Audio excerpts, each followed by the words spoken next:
Ce matériel a été distribué à des terroristes qui sont dans le Sokoto, le Zamfara, le Kébi, des terroristes qui sont dans le W en collaboration avec les forces spéciales françaises, des terroristes qui sont dans notre zone du Gourma.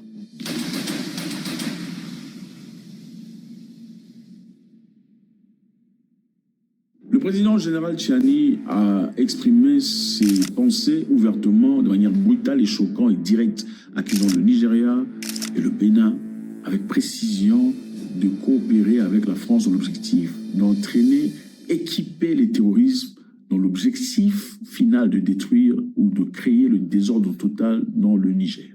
Après cette accusation, il y a eu de flammes, le feu s'est allumé de partout. Le Nigeria a répondu. Voilà ce qu'ils ont dit.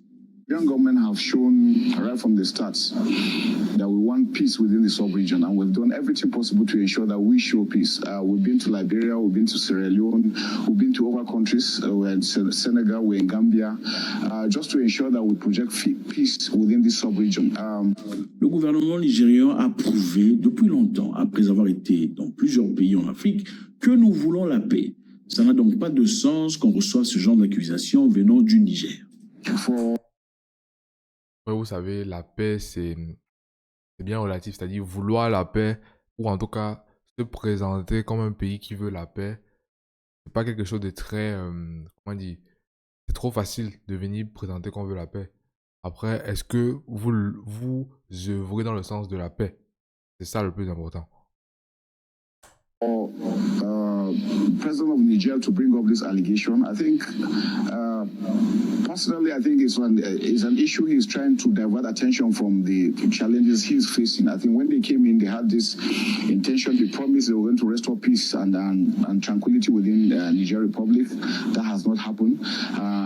Le fait que le président Tchad...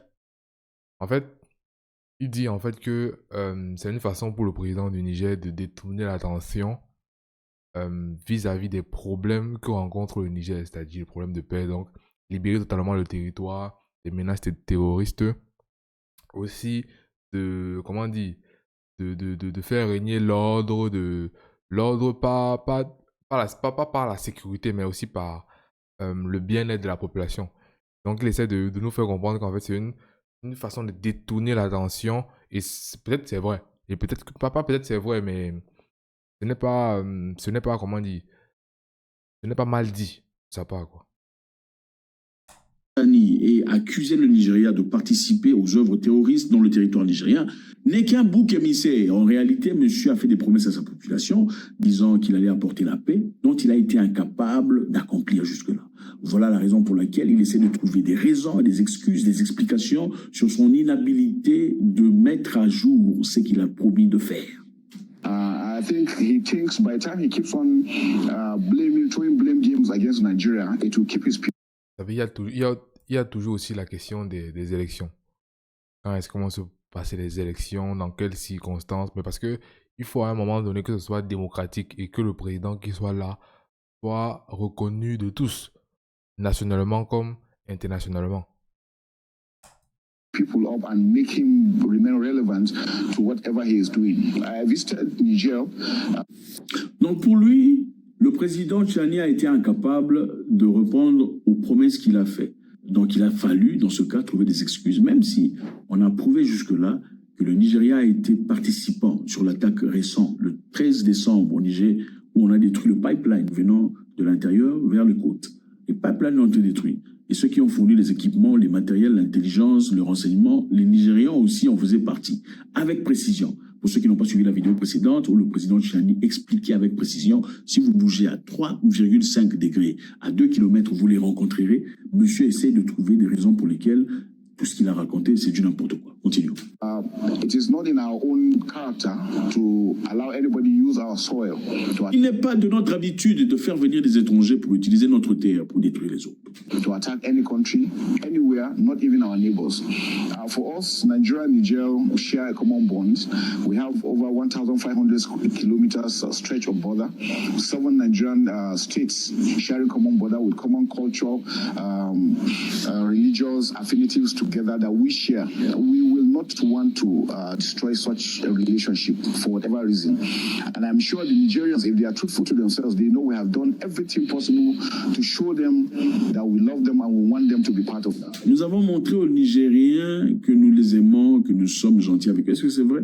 Faites-nous savoir si les Nigérians vous ont montré à vous, les Nigériens, qu'ils vous aiment. Vous savez, le pays avec ce que je constate en tout cas du Nigeria, c'est que tous les pays avec qui ils sont frontaliers, il y a un problème de terrorisme. Même le Cameroun, moi je regardais tout récemment un documentaire sur le Cameroun, de la région Bakassi, si je ne me trompe pas. Donc on a des troupes camerounaises qui sont obligées de patrouiller dans la mer matin, midi et soir parce qu'il y a des terroristes qui peuvent faire entrer des armes pour combattre au sud-ouest. Il y a toute une guerre qui se passe là-bas et je crois que la majorité vient du Nigeria. C'est vraiment un pays avec un fort potentiel, mais c'est aussi un pays qui, en termes de sécurité, montre de très grandes limites, de très très grandes limites. Voire est même nocif pour ces pays, pour les d'autres pays frontaliers. Had the statement of Mr. President where he still gave the open window for Niger, Mali and Burkina Faso to still come back to the... La preuve que nous aimons les Nigériens, c'est que nous leur avons demandé de rentrer dans ECOWAS ou dans la CEDEAO. Qu'ils reviennent, on les a proposés, on leur a proposé de rentrer dans la CEDEAO. Voilà, de façon nous avons montré notre amour à leur égard, bien qu'ils ont refusé. Comme si la CEDEAO c'était du pain. Stronger. We know the challenges they are facing and they cannot handle that alone. They need us to be able to assist them in ensuring that we address this issue. Indeed, General, since the video came out, there were a lot of, talk about the video when it was released. And this is indeed a diplomatic issue. And what other diplomatic or military measures can Nigeria take to address these allegations? Well, like I've mentioned, we've reached out to the Nigerian troops. We're still working together because we understand the enemy we're dealing with does not respect any border. And if we don't come together to fight, none of them will survive it. They need us as much as we need them. And so we not want Nigeria to be turned into any proxy war. And that's why we don't want any foreign base. Because once you allow one side to come in, the other side takes the other, and then there will be issues. We don't want the sub-region to turn to a conflict zone. I'm sure that we all know that we have issues on ground affecting us with insurgency, terrorism, banditry, and all sorts. So we don't want that add any other conflict within our general area, and that's why it's important that we do that. Donc voilà, le général Tchiani a dit ouvertement qu'il y a des bases militaires où les formations sont dispensées par des forces spéciales françaises à des agents terroristes dans l'objectif de... Vous savez, il y a un livre que je vous conseille, c'est ça. Je viens de même de commencer ça, en décembre. Et il écrit dedans que c'est écrit par Kwame Nkrumah, donc c'est panafricanisme, connexion, le panafricanisme. Et vous savez, quand il explique l'impérialisme, le néocolonialisme, pardon, qui est la nouvelle forme d'impérialisme, en tout cas, le dernier stade de l'impérialisme, c'est écrit sur la couverture. Il explique que les bases militaires servent à déstabiliser, ou en tout cas, ce sont des points ou des formes de pression locale sur le pouvoir qui est en place, ou qui peut aussi servir de déstabilisation pour d'autres pays. C'est-à-dire une base militaire dans notre pays, c'est qu'il y a des militaires dans votre pays, c'est-à-dire qu'on installe des locaux pour des militaires, donc avec tout le bazar, lit, armement, tout ce qui est possible. Mais en fait, le pays qui est sur place ne peut pas contrôler la base militaire, c'est-à-dire la base militaire n'est pas à sa disposition. La base militaire, par exemple, de la Russie en Syrie, était à disposition de la Russie, mais en Syrie. Tout comme les bases françaises en Afrique sont à disposition de la France en Afrique, c'est-à-dire ils reçoivent les autres uniquement de la France. Et donc, ils peuvent à peu près faire tout ce qu'ils veulent parce qu'ils n'ont presque aucune règle à respecter. Ils peuvent faire tout ce qu'ils veulent. Et par exemple, mener ou orchestrer par exemple un coup d'État ou n'importe quoi. Déstabiliser le Niger. Pas seulement le Niger, aussi le Mali et le Burkina Faso. Évidemment, il faut rentrer quelque part. Dans ce cas, nous parlons d'une situation où des peuples africains sont prêts à collaborer avec des étrangers dans l'objectif de déstabiliser, de nuire, de détruire de leurs propres frères. Vous voyez pourquoi je n'aime pas vos histoires de mon frère. Oh, mon frère, tu vois. Oh, il faut faire ça. Nous n'avons pas les mêmes objectifs de vie. Nous ne venons pas des mêmes trous, des mêmes endroits. Nous n'avons pas élevé les moutons ensemble. Moi, j'ai des frères, 1, 2, 3, 4, 5 frères, c'est tout. La fraternité, c'est une chose qui se bâtit. C'est comme un fruit qu'on plante. La fraternité se prouve. Les seuls frères jusque-là en Afrique sont nigériens, burkinabés et maliens. C'est eux-là qui sont frères. Pour le reste, nous sommes noirs, d'accord. Et certains sont beaucoup plus mal éduqués que les autres. Mais bref, c'est ça. La fraternité est une chose qu'on sème, qu'on plante, qu'on entretient, qu'on nourrit et qui grandit. Ok? La fraternité est une chose sacrée. C'est inimaginable de penser qu'un pays ou un gouvernement européen puisse trahir un autre gouvernement européen pour bénéficier à un Africain. C'est inimaginable, infaisable, intenable de voir un pays... Ce n'est pas que c'est inimaginable, infaisable, non. C'est juste que pour l'instant, on n'est pas arrivé au stade où ce serait possible. C'est-à-dire un stade où un pays européen aura intérêt à favoriser un pays africain par rapport à un pays européen. Parce qu'en réalité, il faut savoir qu'entre les relations de pays, que des relations d'intérêt. C'est vraiment que des relations d'intérêt. Européen, ok? Soutenir les intérêts d'un pays africain au détriment d'un pays européen. Ce n'est qu'en Afrique qu'on voit ces genres d'histoires. Et ce n'est pas nouveau. Regardez depuis le passé, ok? Lumumba a été trahi par qui? Mobutu. Mobutu, c'est un jeune homme que Lumumba a poussé dans une certaine direction. C'est grâce à Lumumba que Mobutu est devenu acide dans son intellect politique. C'est grâce à Lumumba que Mobutu a eu de projets au-delà de son journalisme. C'était un journaliste. Okay? C'est grâce à Lumumba qu'il a eu cette vision. Mais qui a été la première personne à le sacrifier? Okay? À le ménoter comme ça. Et même le monsieur là qui ménotait Lumumba, là, il faut chercher les descendants de ces messieurs-là. Ils doivent payer le prix. Mais il ne faut pas les taper, les jeter en prison, il faut seulement les huer. Il faut les mettre dans le stade et tout le monde, 80 000 personnes vont les huer à cause de leur grand-père. Oui, il faut chercher les descendants de ce monsieur-là qui a bénoté Lumumba sous ordre. Il faut les huer. Ont été les raisons pour lesquelles ce pays est dans la... Voilà. Ne les jetez pas en prison. Il faut seulement les huer, qu'ils soient hués par la nation. Et c'est ça.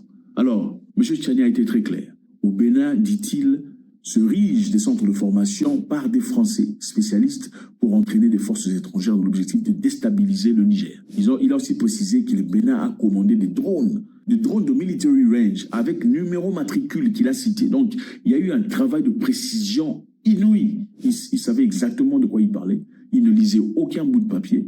Et en voyant cela, vous savez exactement que le monsieur a fait un travail incroyable. Ils ont été... Et ça, c'est clair, ça, c'est clair. On peut même croire qu'ils ont été étonnés parce qu'en fait, il n'a aucun bout de papier à la main. Il n'a rien. Il maîtrise son sujet, il est de l'armée. Donc, il connaît vraiment son sujet. Tout ce qui concerne défense, voilà, de sa nation, il connaît de quoi il parle. Donc, c'est pas quelqu'un à prendre à la légère. C'est quand même un président, qui jusque-là tient la baraque. Il tient la baraque à 3, c'est-à-dire dans leur zone qu'on appelle l'AES. Et ça se passe plutôt pas mal. Aidés par les Russes, pour l'interrogation.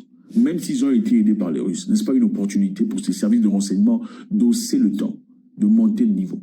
Faites-moi savoir ce que vous en pensez. Le Nigeria réagit en rejetant les accusations, mais pensez-vous que si le Nigeria a participé dans cette histoire, le Nigeria avouerait-elle de participer dans cette histoire? Pour l'interrogation. La deuxième question est celle-ci.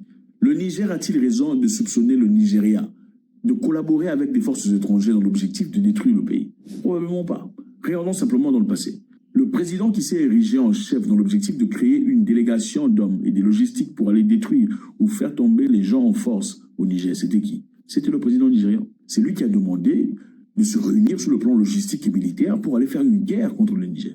Donc si une personne t'a déjà attaqué dans le passé, il a failli te faire mal, on vous a séparés, et finalement tu as un problème avec une autre personne, et tu entends dire que cette autre personne est partie voir la personne précédente dans l'objectif de discuter pour te détruire. Croirais-tu en cette probabilité ou pas?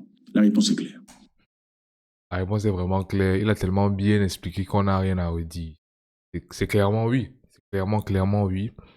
Et en même temps, c'est fâcheux, c'est malheureux. Parce que, vous savez, le Nigeria, Temu, par exemple, est arrivé au Nigeria. Est en train de s'implanter drastiquement au Nigeria. Temu, application chinoise. Voilà. Application chinoise qui fait des millions de ventes, etc.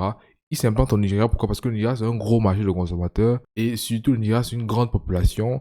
Donc, le Nigeria, par exemple, si on regarde les statistiques de ce qui concerne 2070, 2100, le Nigeria fait partie dans le top 5 des plus grandes économies du monde. Et savoir qu'un pays comme ça est peut-être néocolonisé par un autre pays, ça fait mal. Ça fait mal parce que c'est trop... en fait, c'est une terre d'opportunité qui est on va dire, manipulé par une autre personne, ou par un autre pays, ou par une autre élite. Voilà. Donc, j'espère que vous avez aimé la vidéo. Abonnez-vous, voilà.